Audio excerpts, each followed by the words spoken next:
Will Andrews, a young man from the vibrant city of Boston, left the comforts of Harvard to find a deeper meaning for his soul. It was the year 1874, and he traveled to the West to pursue freedom and adventure. His journey led him to the small town of Butcher's Crossing, a rough settlement standing on the edge of civilization. All he wanted was exploring the untamed and raw beauty of life beyond the frontier. But to do so, he had to join hardened buffalo hunters who lived by the rifle and survived on the hides they slaughtered. He accidentally meets Miller, one of the greatest hunters in the town, and spoke to him about going for a hunt. Miller was open to the possibility. He had been waiting for an opportunity like this for almost a decade, but never had the resources to see it through. But Will's arrival was the last piece to an ultimate adventure. Now Will was warned by the town's leader about Miller. He had been obsessing over a great herd of buffalo in the Colorado mountains that nobody had ever seen. But Will was determined, so was Miller. For Will, it was the exploration of life itself. For Miller, a destiny he was born to fulfill. They embarked on this expedition with a few men, and the journey was smooth sailing. But for Will, he struggled. His soul quenched for thirst as they rode on the desert for days. His body weakened and his mind erratic. But the journey was worth it because Miller was right. They saw a buffalo herd so big that their lives were going to be changed forever. The hunt was endless as Miller killed as many buffaloes as he could, and Will was just happy to be there. Days went by and so did weeks, and the team started to lose their edge. Will was throwing up every single day, and the skinner wanted to go back home. He believed they had enough hide to take them home. This was the biggest hunt anybody had made in the town, but Miller wanted more.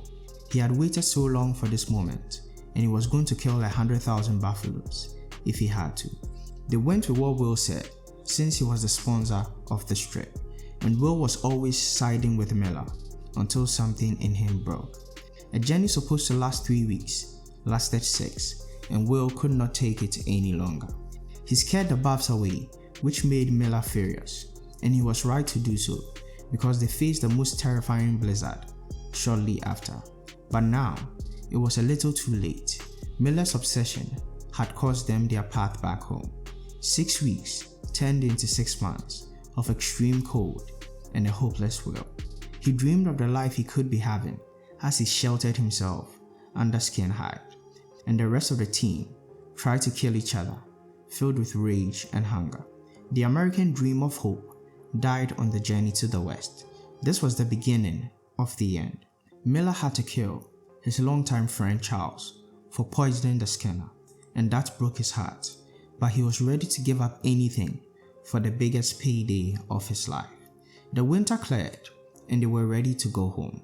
They packed their chariots with hides so big they could potentially make $20,000 from the collected alone, and they would return to the mountains for the ones they left.